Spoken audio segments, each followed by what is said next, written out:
ওদের মায়ের বড় গলা, গায়ে মানে না আপনি মনে নিজের রাজ্যের মেয়েদের সুরক্ষা দিতে পারছেন, সরকারি ক্যাম্পাসে এই ধরনের ঘটনা ঘটে যাচ্ছে। তারপরে তার লজ্জা বলে কিছু আছে যে তিনি প্রধানমন্ত্রীকে চিঠি দিচ্ছেন যে মহিলাদের সুরক্ষার জন্য এই করা উচিত।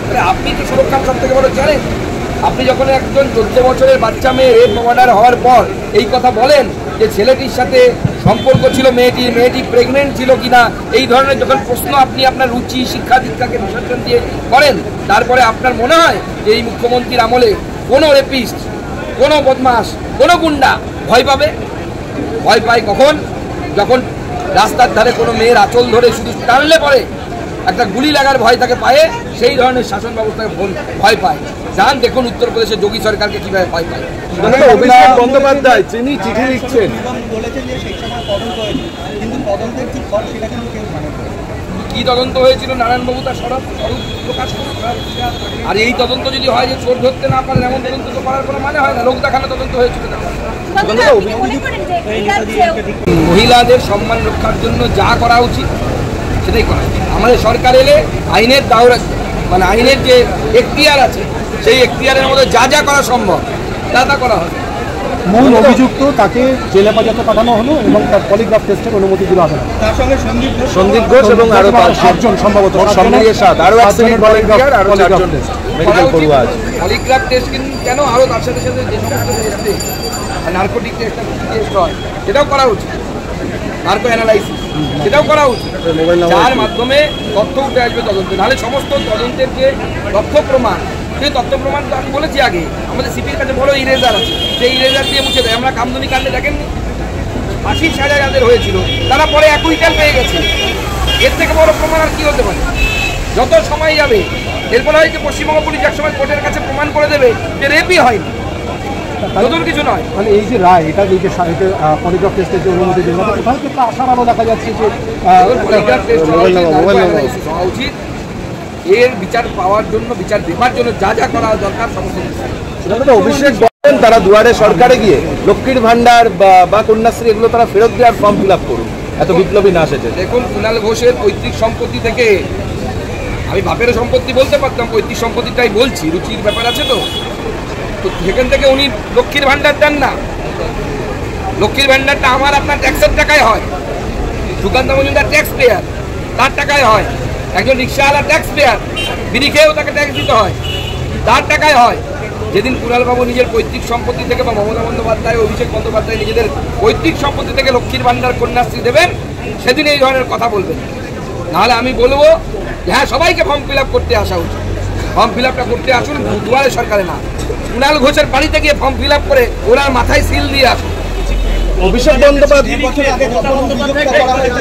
সেই সময় যদি রাজ্য সরকার ব্যবস্থা নিত তাহলে তো আজকে বিড়ম্বনা করতে হতো না। আরে রাজ্য সরকার তো কোনো ব্যবস্থা নেবে না। ভিজিলেন্স, অ্যান্টি করাপশন ব্রাঞ্চ, কত কিছু আছে রাজ্য সরকার, এখনো কি ব্যবস্থা নিচ্ছে?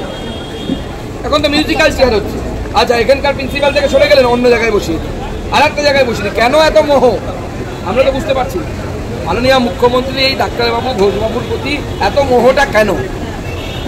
অনেকে অনেক কথা বলছে, আমরা ওগুলো বলবো না মিডিয়ার সামনে, কিন্তু আপনারা খুঁজে বের করুন কেন এই মোহটা কিসের।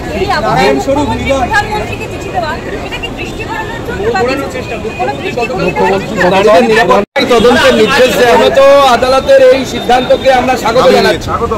এবং আমরা এর আগে আমি চিঠি দিয়ে বিজেপির তরফ থেকে মহামান্য রাজ্যপালকে এই দুর্নীতির ব্যাপারে বলেছিলাম, কিন্তু আমাদেরও আগে ডেপুটি সুপার আক্তার আলী সাহেব তিনি এই বিষয়টি নিয়ে আওয়াজ তুলেছিলেন।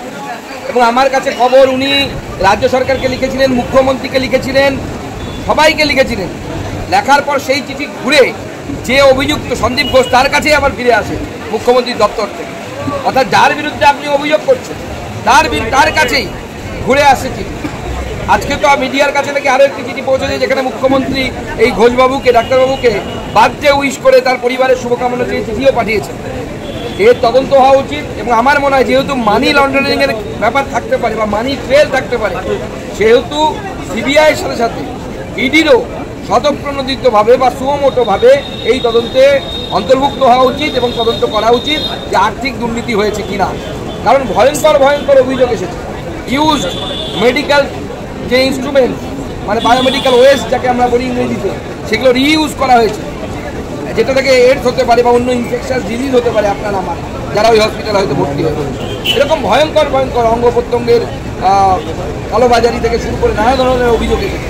এই সমস্ত কিছু দুর্নীতি তদন্ত হওয়া উচিত এবং সিবিআই শুধু একা পারবে বলে আমার মনে হয় না, ইডিকেও এতে অংশগ্রহণ করা উচিত। কিন্তু সন্দীপ ঘোষ তো সামনে বড়ে, পেছনে মুখ্যমন্ত্রী আছে, মুখ্যমন্ত্রী সন্দীপ ঘোষকে চালনা করছে, বলে না যত ঘোষ নন্দ ঘোষ, যত দোষ নন্দ ঘোষ। সন্দীপ ঘোষকে শুধু একা দোষ দিয়ে হবে না, আরো অনেক ঘোষ আছে এর পেছনে। মুখ্যমন্ত্রী মমতা বন্দ্যোপাধ্যায় ঘৃণ্য কাণ্ডের প্রতিবাদ করছেন, অথচ 21 জনের একটা প্যানেল তারা সুপ্রিম কোর্টে এই মুহূর্তে এসে গেছে। কার বিরুদ্ধে রাজ্য যাচ্ছে? মাইক তোলো কেমন ঘটনা? দেখুন, কপিল সিব্বাল সহ আরো 20 জন, মোট 21 জন আইনজীবীকে রাজ্যের তরফ থেকে নিয়োগ করা হয়েছে এই তদন্ত আটকানোর জন্য। এই উকিলদের টাকা বা এই অ্যাডভোকেটদের, স্বনামধন্য অ্যাডভোকেটদের ফিস আমার আপনার পকেটমারি করে দেওয়া হচ্ছে। এই 35 লক্ষ টাকা এক একটি হিয়ারিংয়ে নাকি লাগে, কিন্তু এই তো টাকা তো মুখ্যমন্ত্রীর পৈতৃক সম্পত্তি নয়, আমার আপনার পকেটের টাকা। অর্থাৎ যে নির্যাতিতা তার পরিবারেরও ট্যাক্সের টাকা এর মধ্যে আছে। মানে আপনার মেয়ে ধর্ষিতা হবে, আমার আপনার টাকাতেই মুখ্যমন্ত্রী লড়বে সুপ্রিম কোর্টে গিয়ে যে যেন আপনার মেয়ের সেই বিচার যেন ঠিক না হয়, আপনার মেয়ের বিরুদ্ধে যে অন্যায় হয়েছে তার বিচার যেন না হয়।